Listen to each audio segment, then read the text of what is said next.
এখানেই শেখায়। এখন এখানে রেখে ছেলেরা পড়াশোনা করছে, আমাদের ছেলেরা এখানে পড়াশোনা করে প্রতিষ্ঠিত হয়েছে, কাউকে বাইরে যেতে হয়নি, বিদেশ যেয়ে পড়াশোনা করতে হয়নি, সবাই আমাদের রাজ্যে পড়াশোনা করে বড় হয়েছে, আমাদের বাড়ির ছেলেরা সবাই প্রতিষ্ঠিত হয়েছে জীবনে। আমি বলছি যে সেই সুযোগটা ছিল না আমাদের রাজ্যে। মমতা বন্দ্যোপাধ্যায় মুখ্যমন্ত্রী হওয়ার পর তিনি সেই জায়গাগুলো তৈরি করে দিয়েছেন। এই যে প্রাইভেট ইউনিভার্সিটিগুলো এসছে, তারা কত ধরনের ডিসিপ্লিন নিয়ে পড়াচ্ছে, কত ধরনের কোর্স পড়ানো হচ্ছে আজকে, এগুলো ছিল না।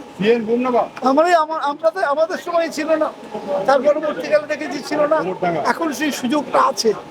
যারা যারা নতুন নতুন ইউনিভার্সিটি করেছেন, প্রাইভেট ইউনিভার্সিটি করেছেন, তারা অনেকগুলো ডিসিপ্লিন পড়াচ্ছেন।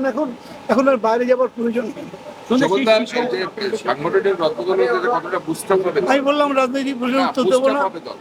দল বুস্ট আপ করার জন্যই মুখ্যমন্ত্রী এগুলো করেছেন, এবং আমার বিশ্বাস উনি অনেক এক্সপেরিমেন্টের মধ্যে দিয়ে জীবনে এসছেন, অতএব উনি যা করেছেন সেটা সঠিক কাজ করেছেন।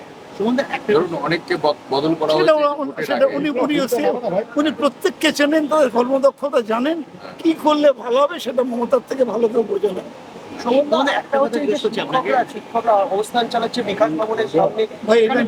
বলেছে উত্তর দেওয়ার মালিক আমি নই, পার্টির যারা মুখপাত্র তাদের জিজ্ঞেস করেন।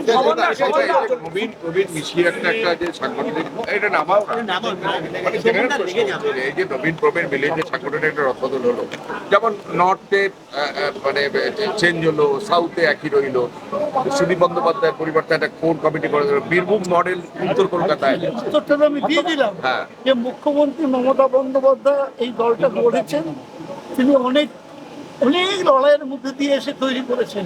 তিনি প্রত্যেকটা মানুষকে ইন্ডিভিজুয়ালি চেনেন, জানেন, এবং তাদের মধ্যে কাকে কোথায় রাখলে দলটা ঠিকভাবে চলবে, সঠিকভাবে চলবে, আগামী ইলেকশনকে লড়তে পারবে, তাদেরকে দায়িত্ব দিয়েছে। এই কমিটি দিয়ে রেজাল্ট কেমন? ভালো হবে দিয়েছে, ভালো করার জন্যই দিয়েছে, করেছেন, দায়িত্ব দিয়েছে। তুমি দেখুন যাদের বাদ পড়েছে, বাদ কেউ নেই, সবাই আছে। বাদ আবার কি, আমাদের দলে কেউ বাদ যায় না। বাংলা হান্টের আরো খবর দেখতে নজর রাখুন। বাংলা খবর মানেই বাংলা হান্ট।